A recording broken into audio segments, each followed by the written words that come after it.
وَلَوْ جَعَلْنَاهُ قُرْآنًا أَعْجَمِيًّا لَقَالُوا لَوْلَا فُصِّلَتْ آيَاتُهُ۔ السلام علیکم ناظرین، آپ دیکھ رہے ہیں دارل وحی انسٹیٹیوٹ۔ میں آپ کا میزبان سیاف طاہر اور آج کے ہمارے مہمان قاری محمد خبیب محمدی صاحب۔ ہم کر سب سے کوئی سوالات پوچھیں گے، تو آئیں چلتے ہیں۔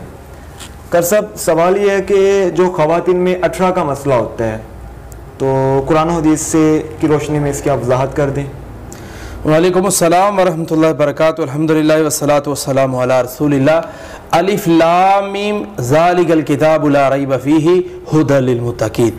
محمد سیاف طاہر بھائی کہ 18 کا مسئلہ خواتین کے اندر کثرت سے پایا جاتا ہے، اور یہ جو مسئلہ ہے اس کے اندر عورت کے جسم کے اوپر کپ کپی جاری رہتی ہے، اور اسی طرح اعضاء کو جو شیل ہونا، یہ بھی عورت کے اندر یہ مسئلہ بن جاتا ہے، اس کا حمل بھی گر جاتا ہے اس کی وجہ سے، 18 کی وجہ سے۔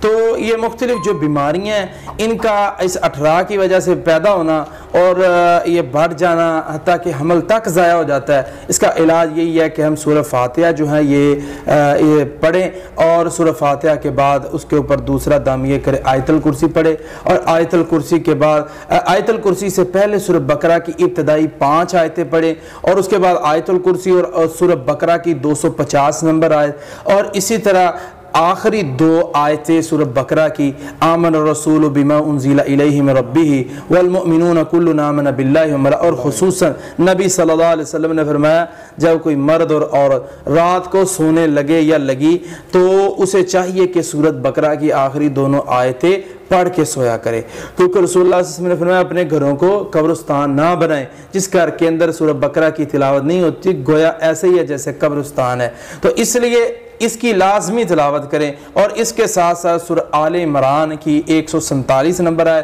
اور آخری 2 کل فلق اور ناس یہ پڑھ کے اس مریض پہ دم کریں، یا وہ مریضہ خود دم کر لے اپنے اوپر انشاءاللہ۔ جو آیات پڑھنی ہے کتنی بار پڑھنی ہے؟ 1 بار 2 بار؟ یہ قرآن تعداد طاق میں رکھیں،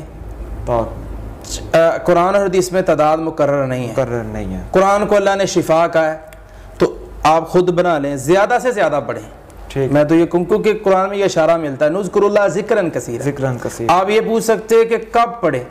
اللہ فرماتا ہے قبل طلوع الشمس وقبل غروبها، سورج کے نکلنے سے پہلے اور غروب ہونے سے پہلے پہلے یہ دم کر لیں۔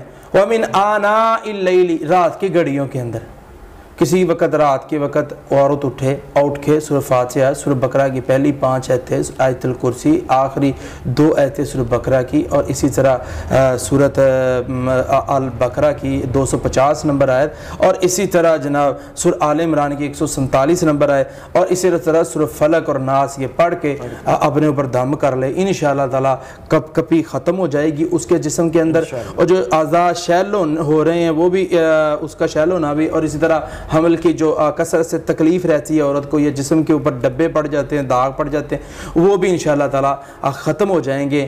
اور اس کے لیے اسی دم کو اگر کالی مرچ اور بادام کی گریاں اس کے اوپر کر کے عورت خود کھائے، کالی مرچ اور اجوین، بادام نہیں اجوین، یہ دونوں چیزوں کے اوپر دم کرے اور اس دم کر کے کھا لے، انشاءاللہ تعالیٰ اللہ رب العالمین صحت عطا فرما دے انشاءاللہ۔ بہت شکریہ کر صاحب۔ جیسا کہ ناظرین آپ دیکھ رہے ہیں کہ ہم نے کر صاحب سے خواتین میں 18 کے متعلق ان کا علاج قرآن و سنت سے دریافت کیا تھا، تو کر صاحب نے اس کی وضاحت فرما دی ہے۔ تب تک کے لیے اللہ حافظ۔ وَلَوْ جَعَلْنَاهُ قُرْآنًا أَعْجَمِيًّا لَقَالُوا لَوْلَا فُصِّلَتْ آيَاتُهُ۔